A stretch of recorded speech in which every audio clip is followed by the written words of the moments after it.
What if the life you've worked so hard to build is the very thing pulling you away from yourself? What if success on paper, in titles, in achievements is quietly costing you your sense of peace, presence, and even happiness? Because for so many high achievers, there comes a moment where everything looks right on the outside, but something feels off on the inside. And the question becomes, do I keep pushing forward or do I finally pause and listen? Today's conversation is about that moment, the courage to stop, to breathe, and to realign with what truly matters before success becomes something you have to recover from. Enjoy the show.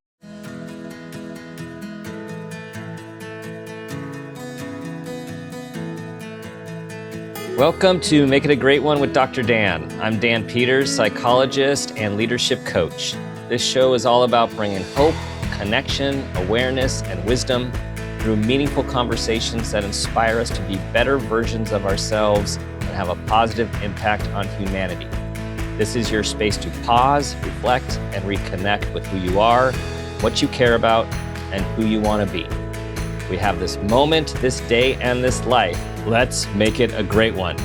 Today, I am speaking with Jinesha Jain. Jinesha is a speaker, corporate strategist, real estate entrepreneur, and emerging voice in the space of mindful leadership and nervous system aligned success.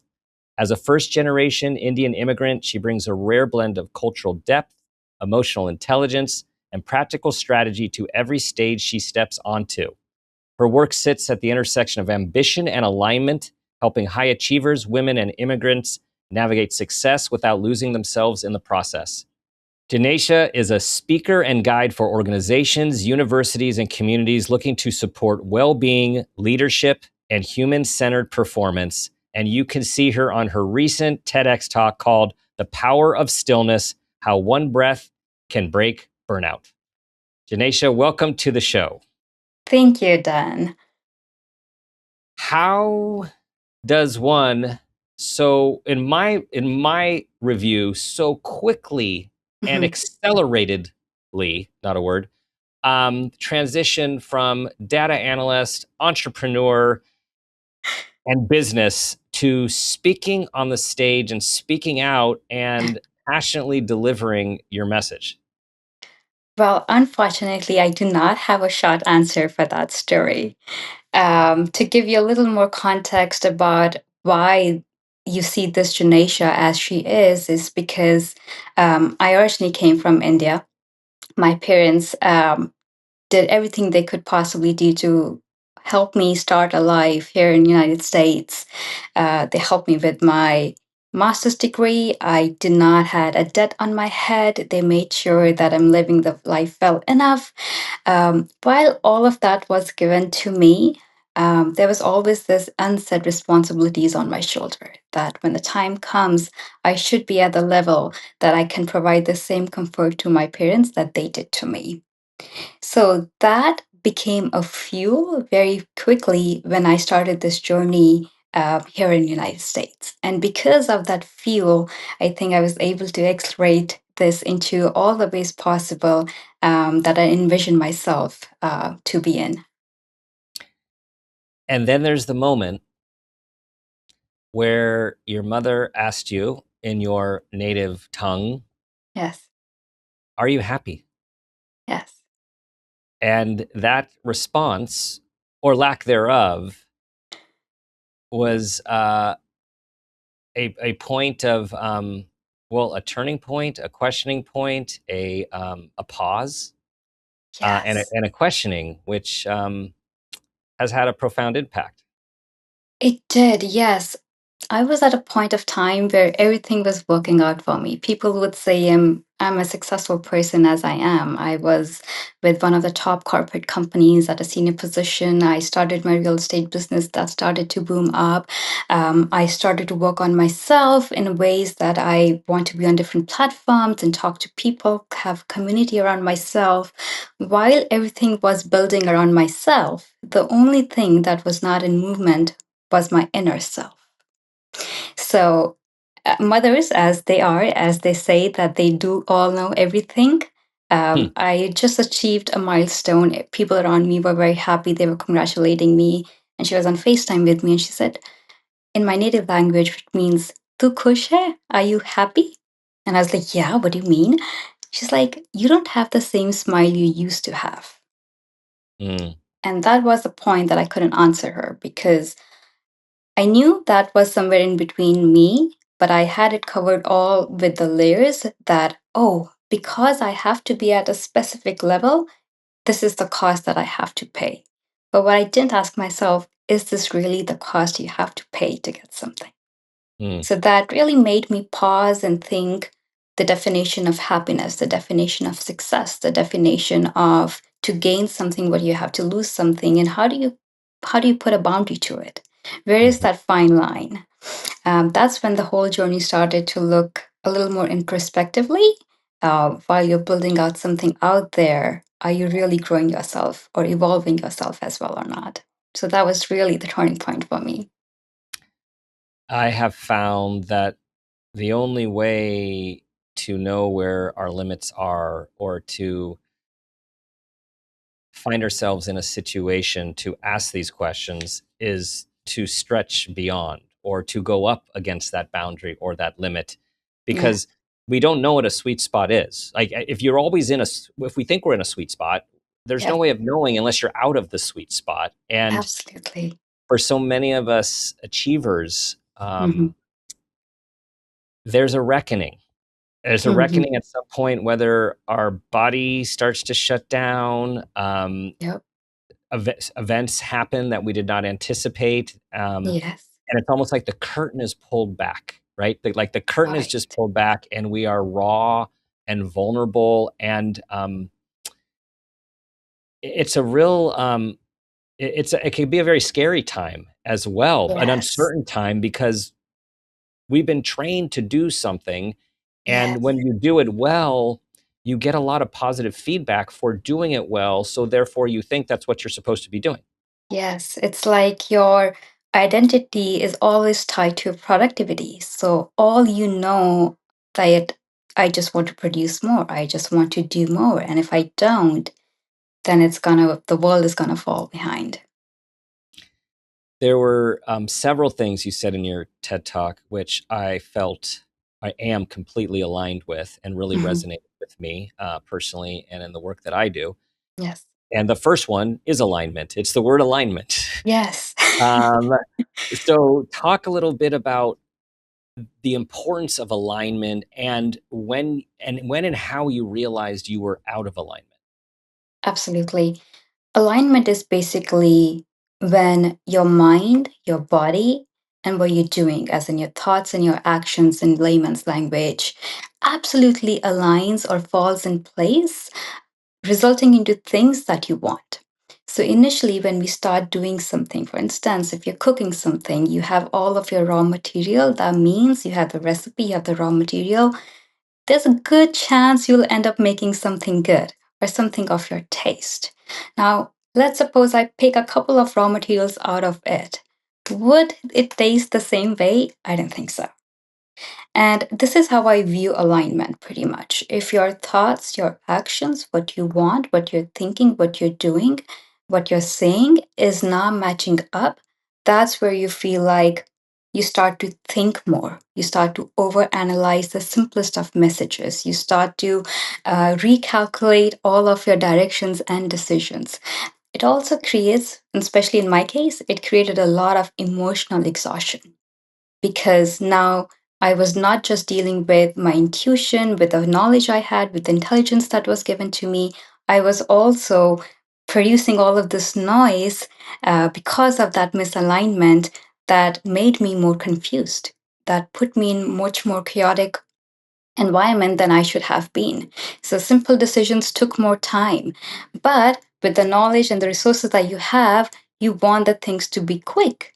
So that's when I saw that instead of moving forward, I'm moving in all the directions, thus leading me to be nowhere. It's like if you're driving and Google Maps keeps on making you take every exit, will you ever reach your destination? No. So that's when I realized when, for the simplest things, it started to take me more time. It felt like I am putting extra effort. There's always this heaviness. There's always a question mark. I'm mostly confused about small things that should have been done with intuition or clarity. And that reflected me in my relationships. That reflected me in my corporate job. That reflected me in my business decision taking skills. So that was the picture was very clear that something's not working. At that very moment, I did not know that this is called misalignment. I always thought it's much of a technical thing. Maybe engineers used it, but later on is when I realized, when I started to pause and asking myself that what do I really want? And why am I getting pulled away from it, even though I so desperately want to move towards it? Mhm. And all that came back to one thing, that understanding what is not working, accepting that, working towards it, and getting back on the pedal. So hopefully that gives me Yeah. gives you the idea of what misalignment was to me.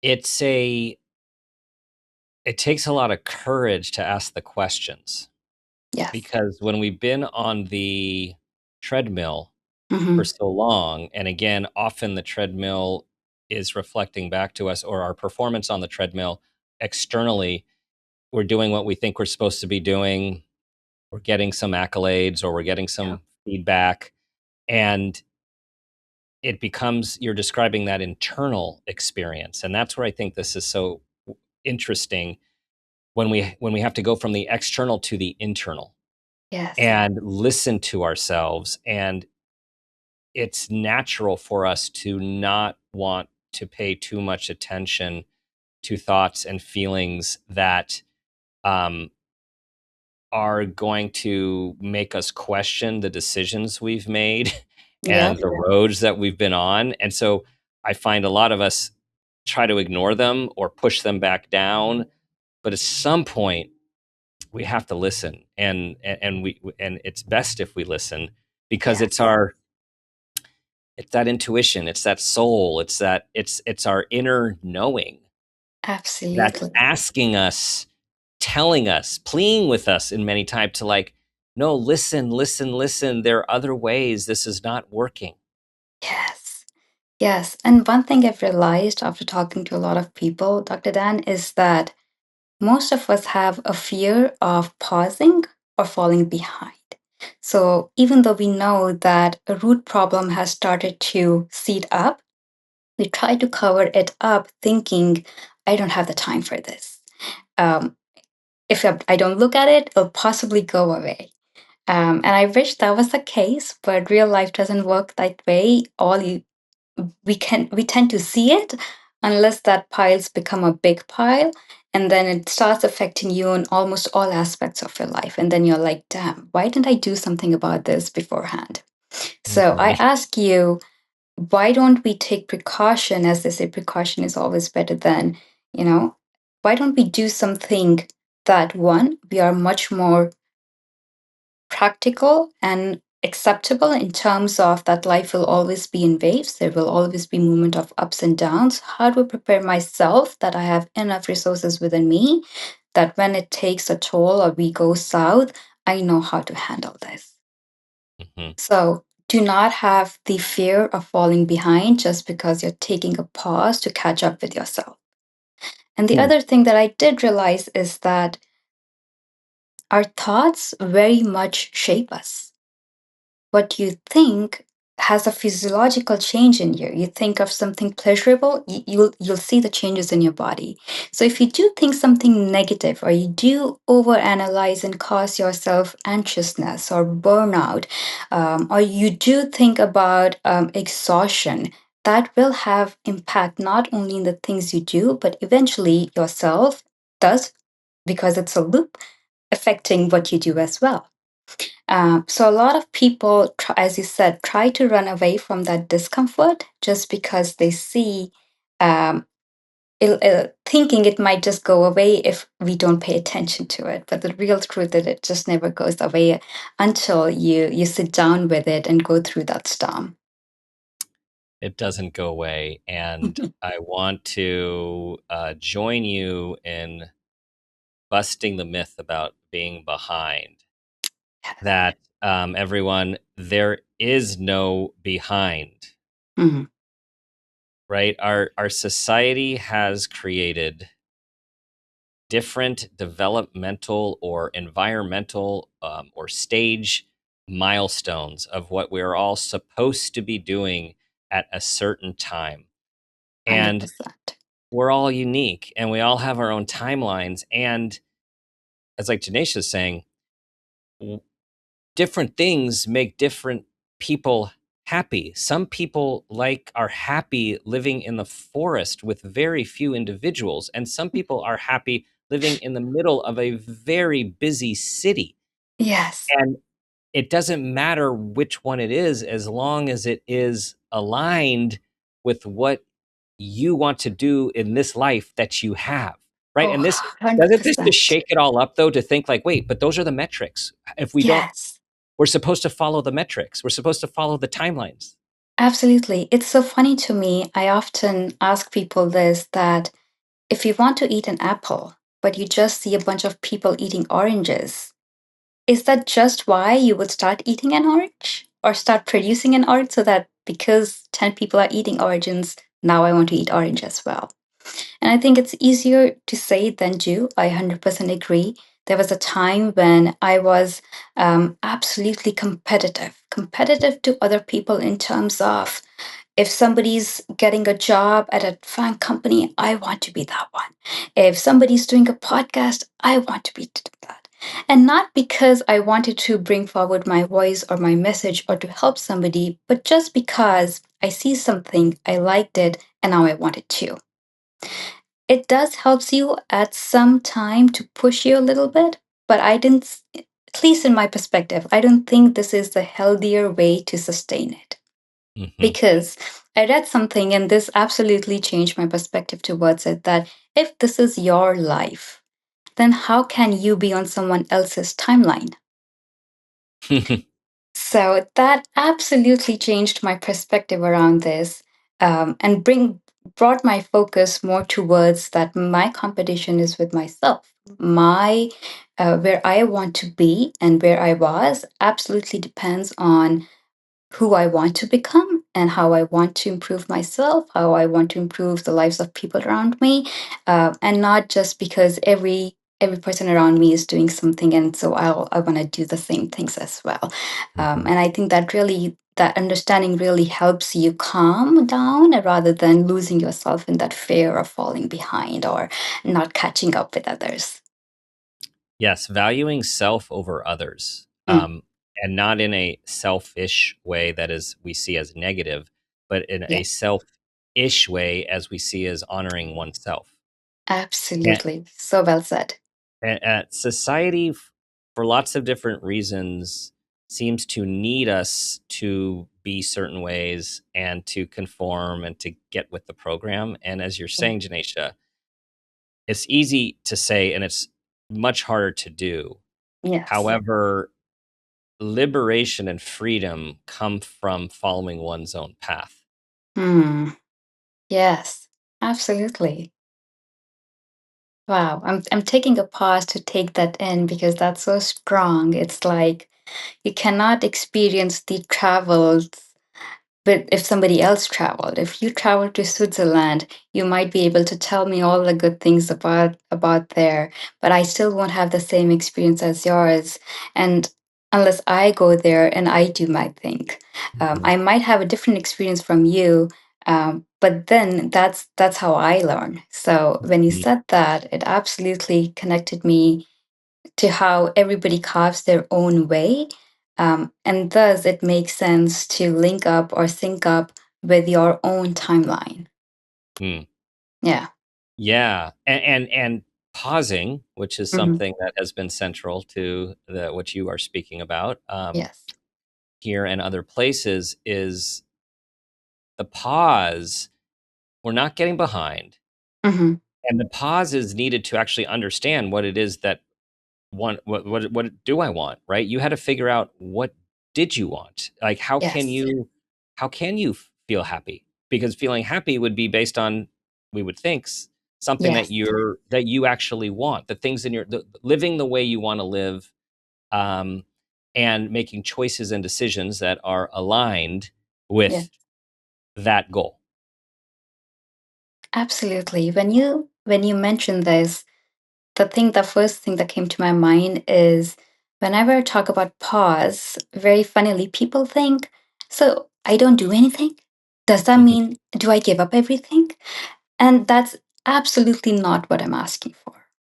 All I'm asking for is, let's say if you are to go to Utah, if I provide you with a flight ticket, a road direction, an Uber, everything's all the logistics are set. Will it be easier for you to reach your destination? Or if I say, Dr. Tan, see you in Utah, you'll be like, wait, what, when, how, right? Which is better? Which is quicker? All because you took a moment to decide and work on your logistics to reach the destination you want to go to so that you can get there with much more clarity. You know what's happening, you're grounded. Um, that's the pause I'm talking about. Give mhm, yourself the pause, the time to get out of the chaos, to provide yourself with much more clarity that inactively will give you the more confidence to do what you want to do, will make you feel much more present because all the things are now started. You know what you want, and all you need to do is just take the action and execute it. So rather than just just going everywhere and ending up nowhere, take a pause so that you can get the clarity that you deserve to be mhm, at the destination that's waiting for you. That's mhm. that's what pause is to me. It makes me think of emergency responders and Hmm. first responders. Yes, They're the ones that approach the situation slowly. They're not the ones that run right in, because absolutely. they have to take their time to assess the situation, to Yes, think about what's going on, what's the best course of action, what are the risk factors, what, right? And it's so counterintuitive, right? Because you think like yes, run right in, um, but that's what we do so often in our lives. We just kind of keep going and going and going. Someone says, "Hey, um, you're doing a great job. We want to promote you," and then we yes, say, yes, wonderful. Or we don't even say yes. We just kind of go into this next job, absolutely. right? And so many people find that as they get promoted, they are more and more doing not doing what they used to like to do, Yep. and doing more of what they don't like to do. And it's kind of like, Yes. how did this happen? Because we're not pausing to think, okay, it's nice to be recognized, but is this something I really want? Yes. Do I want to manage people? Do I want to travel more? Do I want to write Right. more reviews? Do I want to do more Yes. expense reports? Do I want to do more sales meetings? Whatever it is, Absolutely. the shiny, it's just, we just keep going without pausing. Absolutely. And something when you said about this, being in a corporate world myself, it's funny to uh, look at people. Everybody's so happy on a Friday, but on Mondays everyone's sulking. And this gave me a thought that because you tell your mind no work, finally gonna take some rest. What is rest? Pause, time for yourself. And that's why you like Fridays. But as soon as Monday hits, you're like, okay, the race is on again. Um, it is also in front of us. It's just the right perspective that we need to get clear on that. Hmm. And you very well said that we don't give us or give ourselves enough chances to ask the right questions. Do I want to manage people, as you said? Do I want to take on more responsibilities of reading the reviews or having difficult conversations with somebody? And they ended up like disliking the job when, at the very first place, it's not the job that changed. You always knew this is how it's gonna be.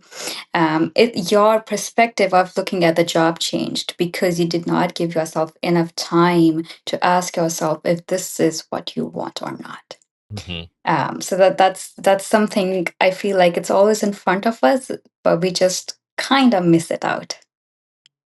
What did you need to do to get aligned and ultimately find your happiness again? Yes. There's a lot of things that I did, honestly, because as soon as that conversation with my mother happened, Mhm. the internal questioning started to happen because I knew that I have been keeping this on the side for a while now, and it's finally time that it has not only just bothering me, but people close to me have started to notice as well. So there's no more buffer time that I can take with this. So, as very much of a millennial, I went to TikTok and Instagram and I saw a lot of reels. I started to talk to a lot of people to try to figure out answers. But honestly, even I didn't know what question, what was the question that I was trying to find the answers for. So I came around a lot of techniques and a lot of ways to be much more successful, to manage it all, to be happy. Everybody came with their own definition of happiness. And that's when I realized that if I try to be Dan happy, or let's say somebody else happy, I will be that happy. I won't be Janesha happy. So I need to first figure out, what does happiness, what does peace, what does presence, what does calmness mean to me? How can I make my body feel better in myself?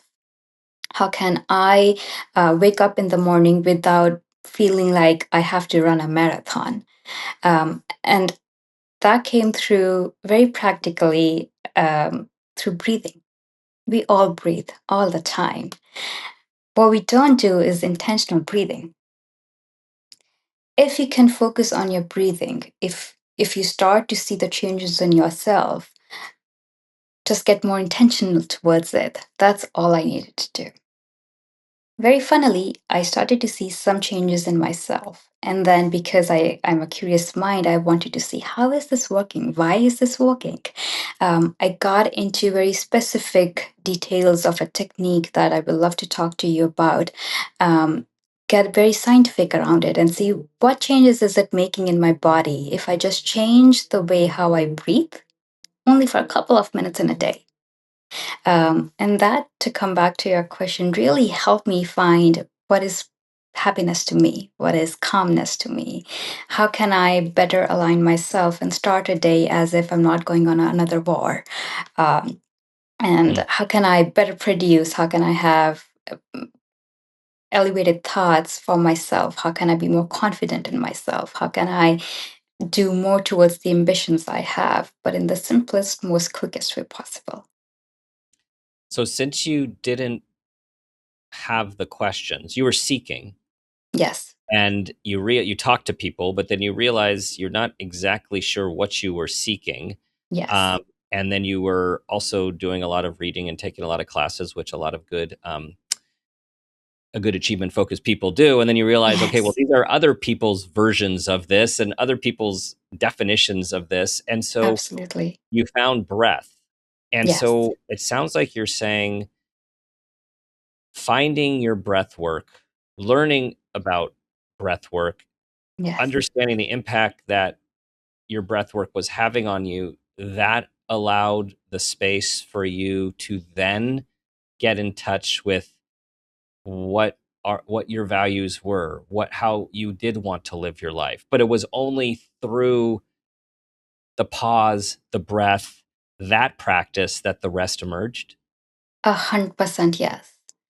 Before that breath work, I was in a very reactive mode. I was not taking an intentional pause to think over something, rather overanalyzing stuff and thus not producing the best results.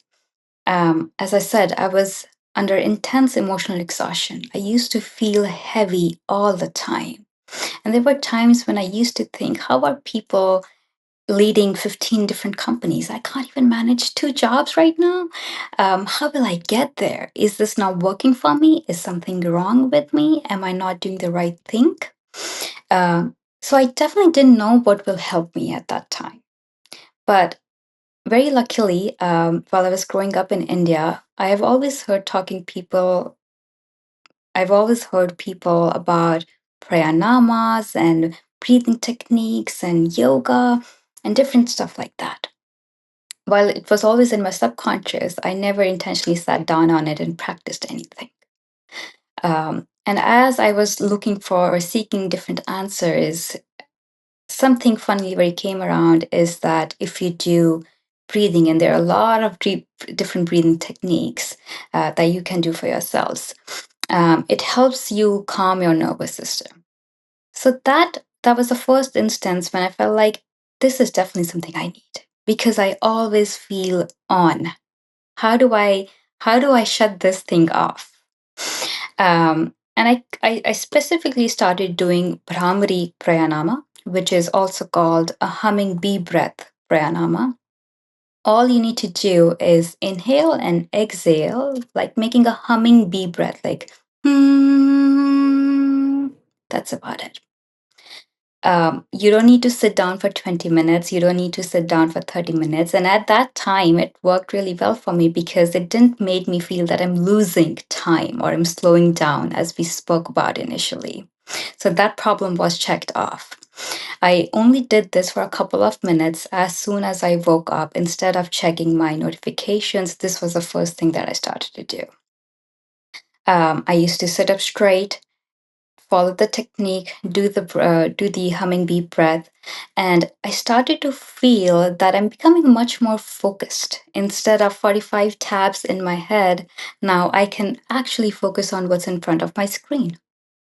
As I was doing it, and I continuously started to do it, in a couple of days, I felt like all the exhaustion that I used to feel whenever my manager used to give me another project or another task or something didn't work at my business, the responses became a lot better because this time I was trying to understand, sit down with them, and I gave the problem the time it needed to see what was the root cause of this. Hmm. That I didn't do exactly before. Before, I was just putting a band aid on it, thinking that would fix the bullet hole. It didn't. And when I saw these changes coming up,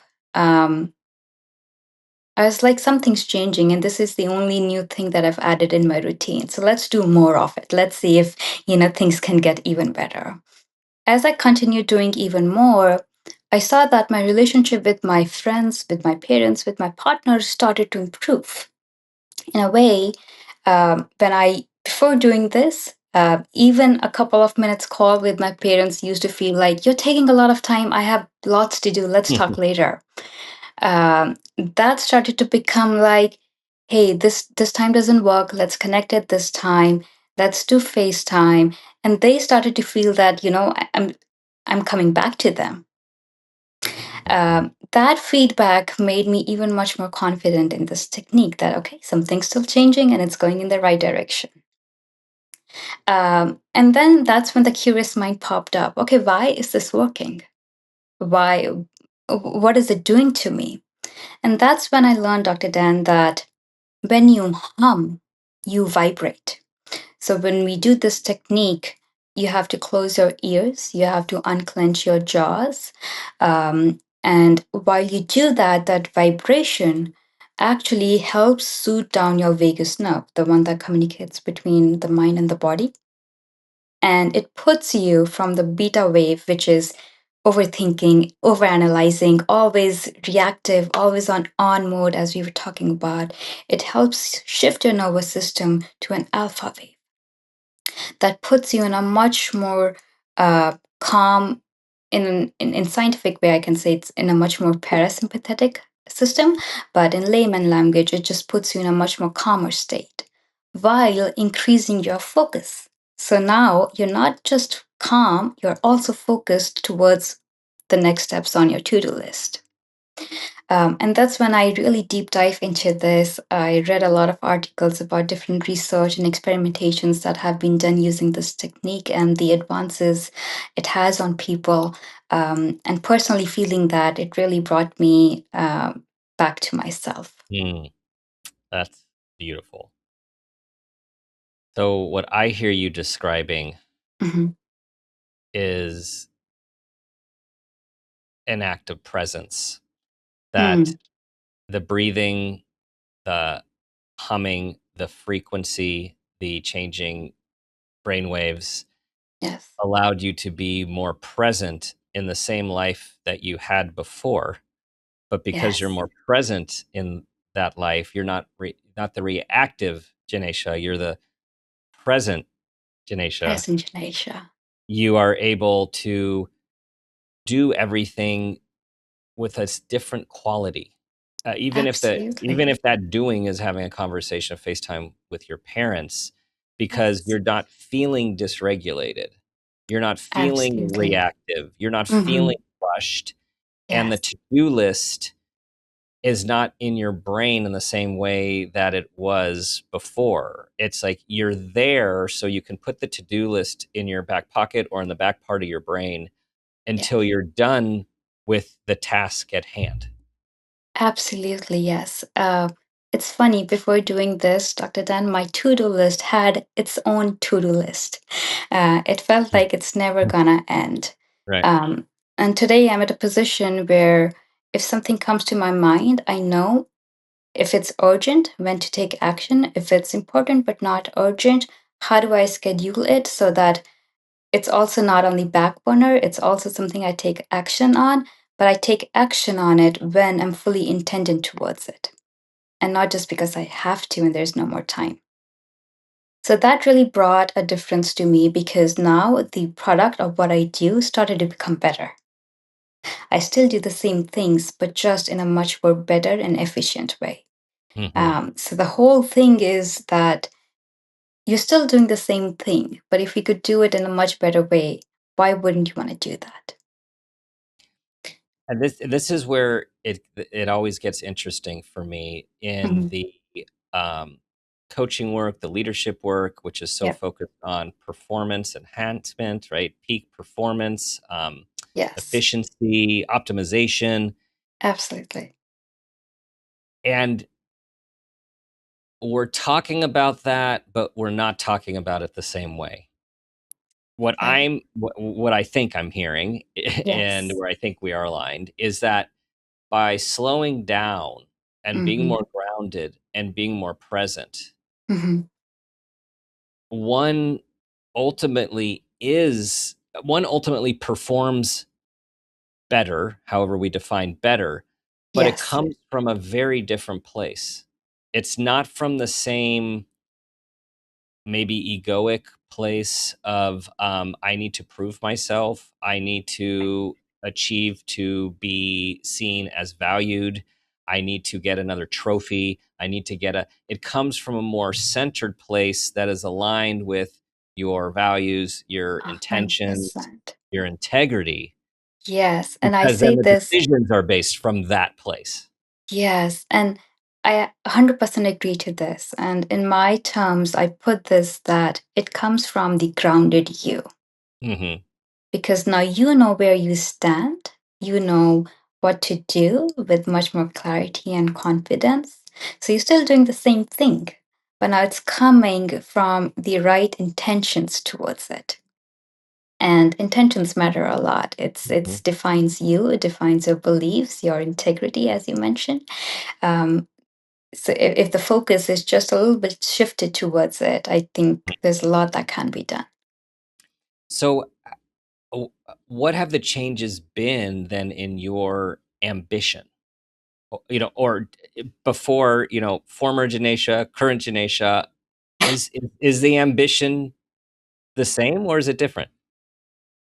It's different in a good way.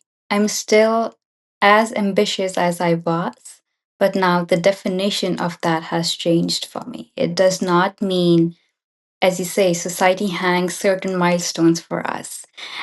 School by this time, college by this time, job by this time, get married and have children by this time.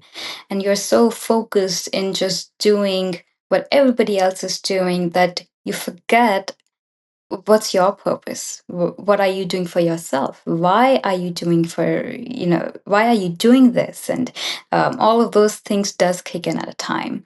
So from the former Janesha to current Janesha, the whole definition of ambition has changed, and it has got bigger for me. It is much bigger for me. Now, ambition means how do I build myself? How do I build people around myself? How do I grow in a way that's sustainable? It's not just for today, it's for the coming years, and not just for me, for the people around myself as well. So that's one of the biggest changes that I saw in ambition in myself. Mhm. The whole idea around success, the whole idea around what you get or in terms of rewards has changed to me. I'm very clear in terms of there are certain things that costed me to get here. And Mhm. I've understood that cost.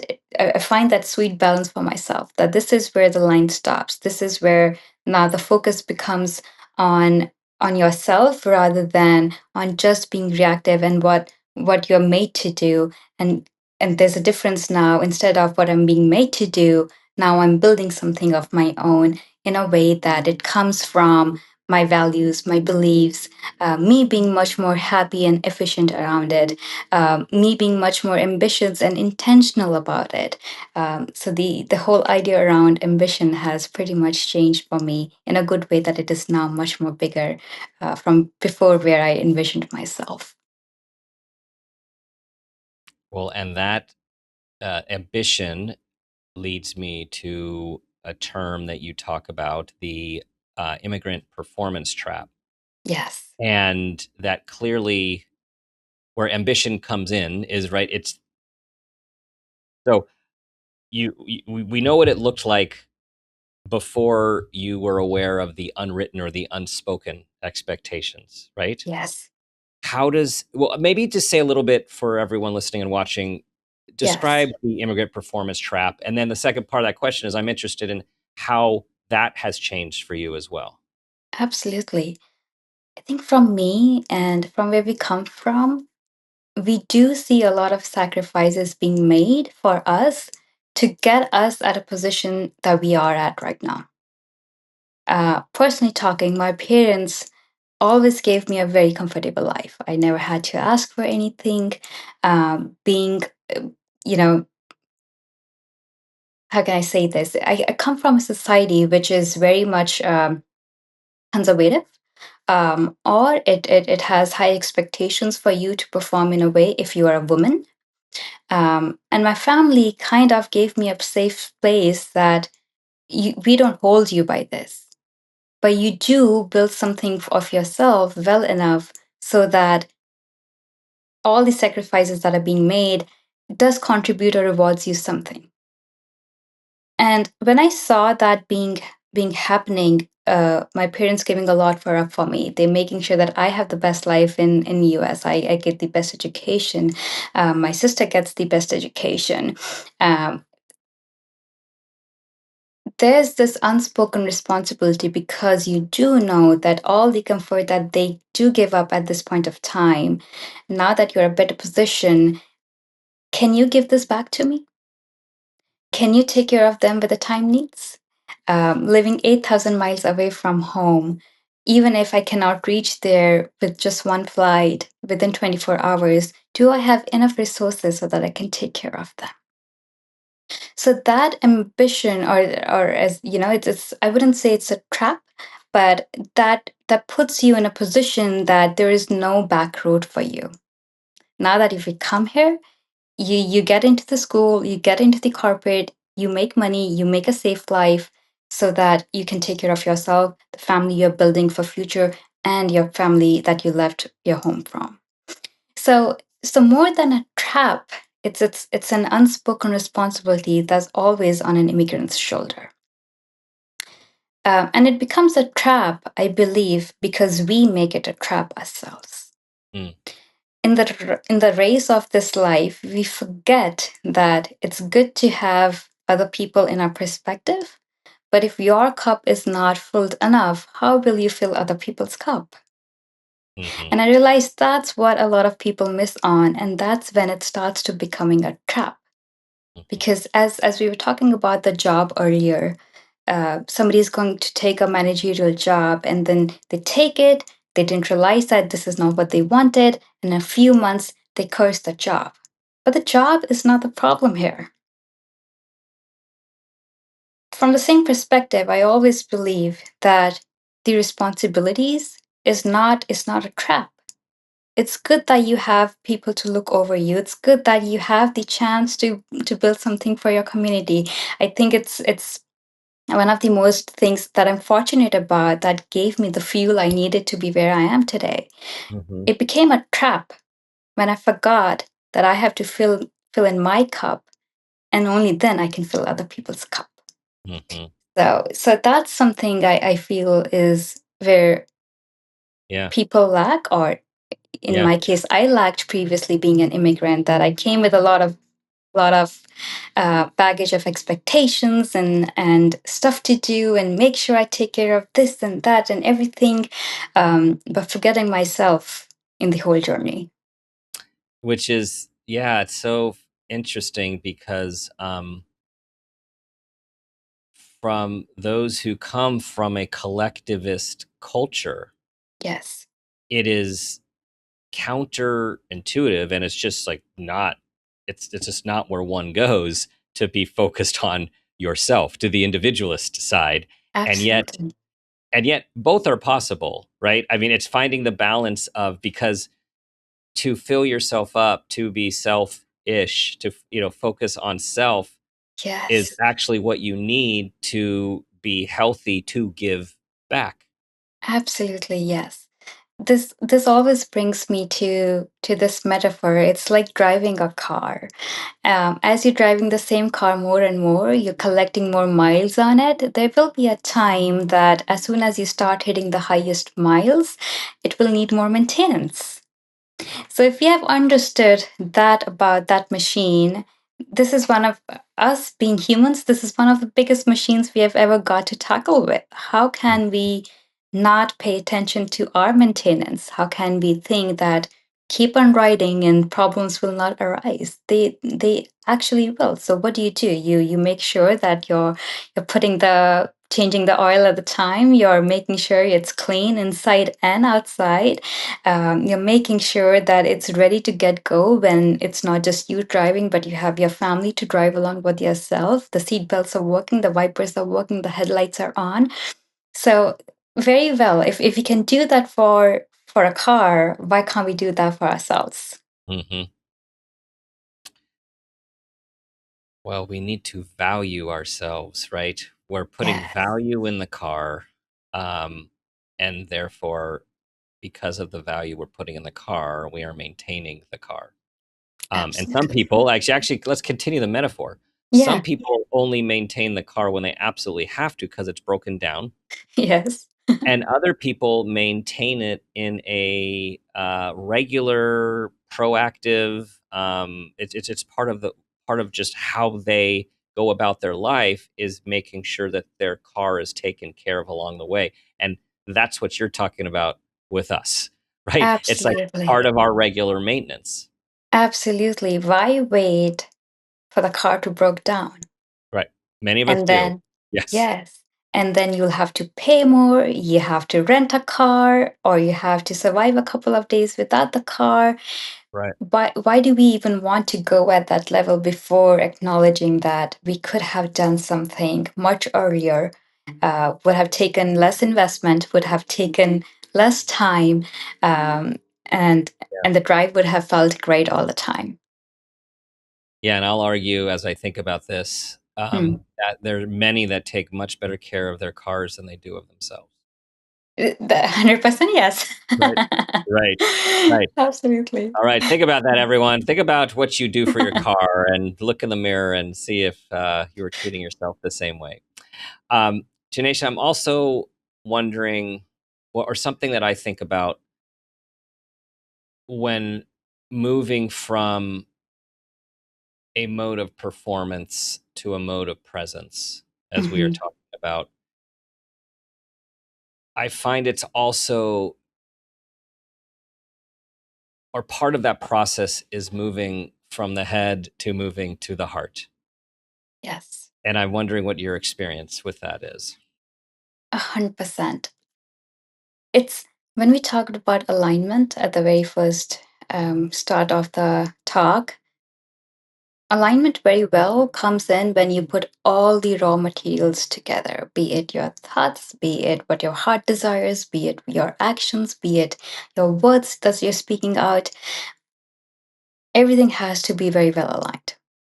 And most of the times, what we don't think is we often think about situations with a very much of a logical sense, which is good. Analyzing is good.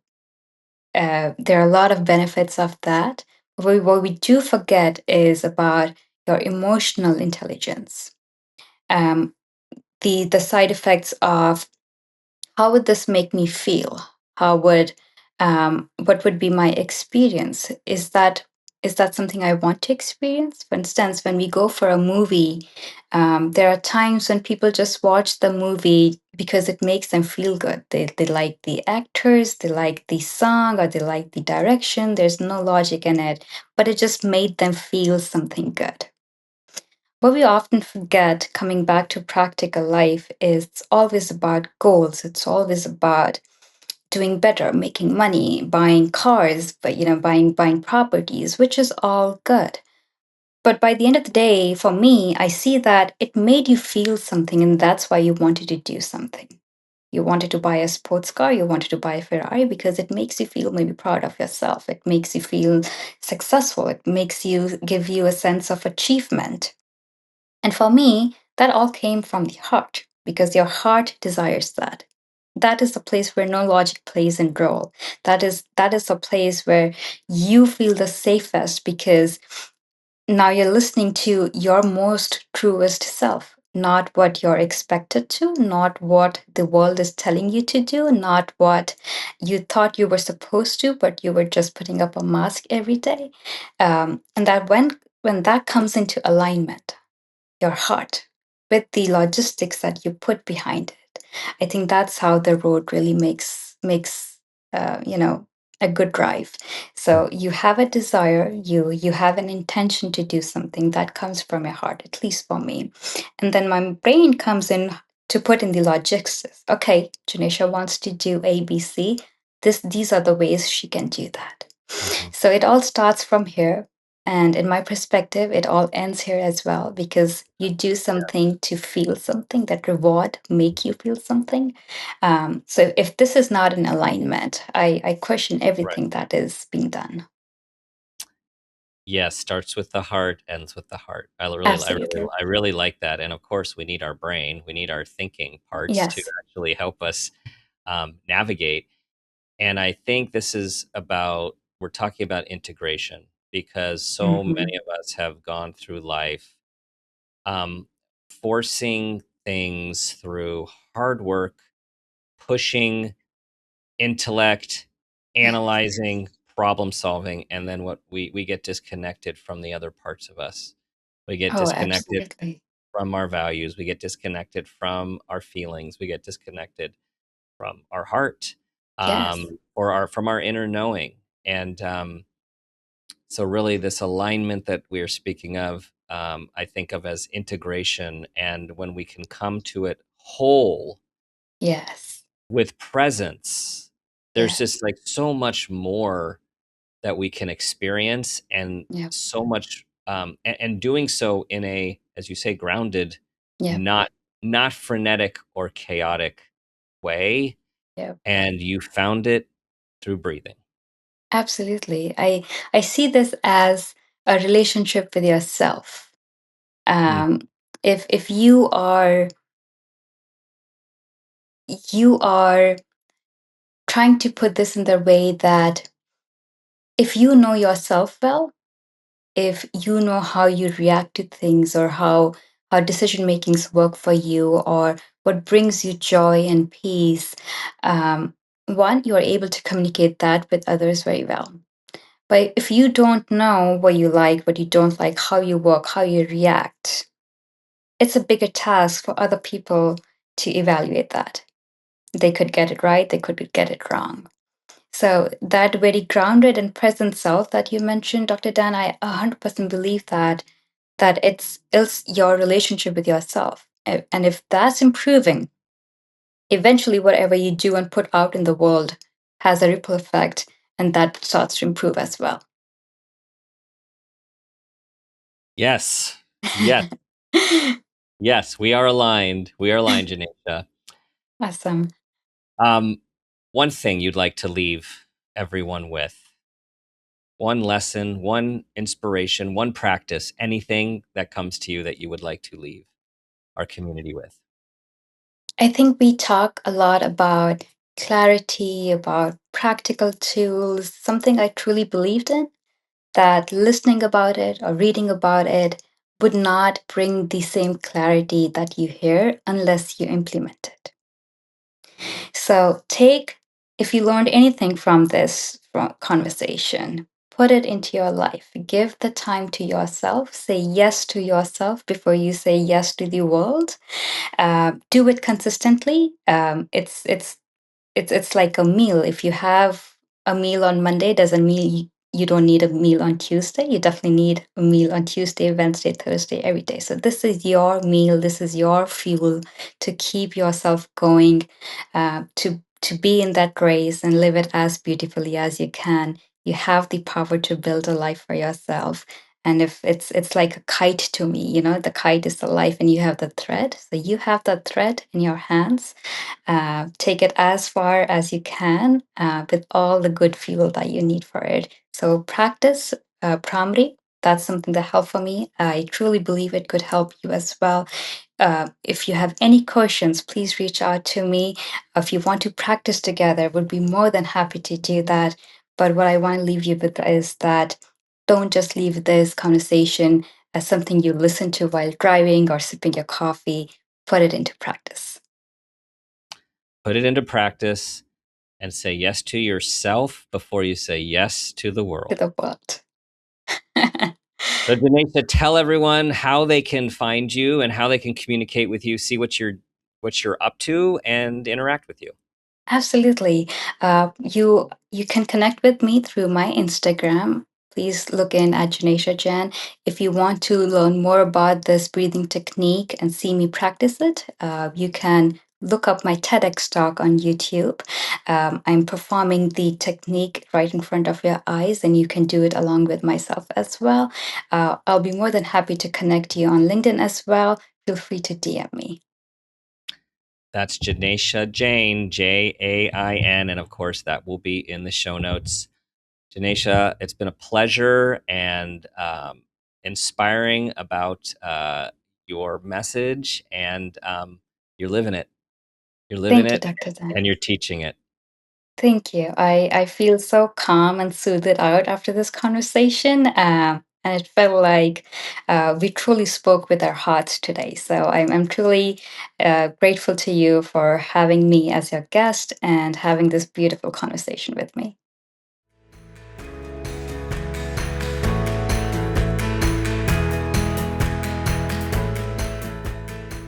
Janesha is living what she's teaching. She's taking breaths, she's practicing self care, and she is fully engaged in her life, still doing what she loves to do, but doing it from a different place, a place that comes from groundedness, it comes from presence, and it comes from intention and being in the moment. Here are 5 key takeaways from our conversation. Number 1, success without alignment creates silent burnout. You can be achieving everything and still feel like something is missing. That's your inner self asking to be heard. Number 2, there's no falling behind, only living someone else's timeline. The pressure we feel often comes from external metrics, not internal truth. Number 3, pause is not quitting, it's preparation. Slowing down gives you clarity, direction, and ultimately better performance. Number 4, your nervous system shapes your experience of life. When you shift from reactive to grounded, everything changes: your decisions, relationships, and results. And number 5, you can't pour from an empty cup, even if others are counting on you. The immigrant performance trap, or any high achieving mindset, becomes dangerous when you forget to include yourself in your own care. So much to think about, so many lessons that impact so many of us in our daily lives. We need to listen to ourselves. We need to ask ourselves the hard questions. We need to take time to check in, to breathe, to be in nature, and to ask what truly matters. We have choices, we can make changes, and we are always evolving. If anything we talked about today is resonating with you, if you are questioning, if you are feeling stuck, if you are not feeling engaged, if you feel there is more for you and you are wanting support on your journey, I'm opening up a few coaching times with my wonderful community. So please don't hesitate to reach out to me at www.drdanpeters.com, and I'd love to support you on your journey.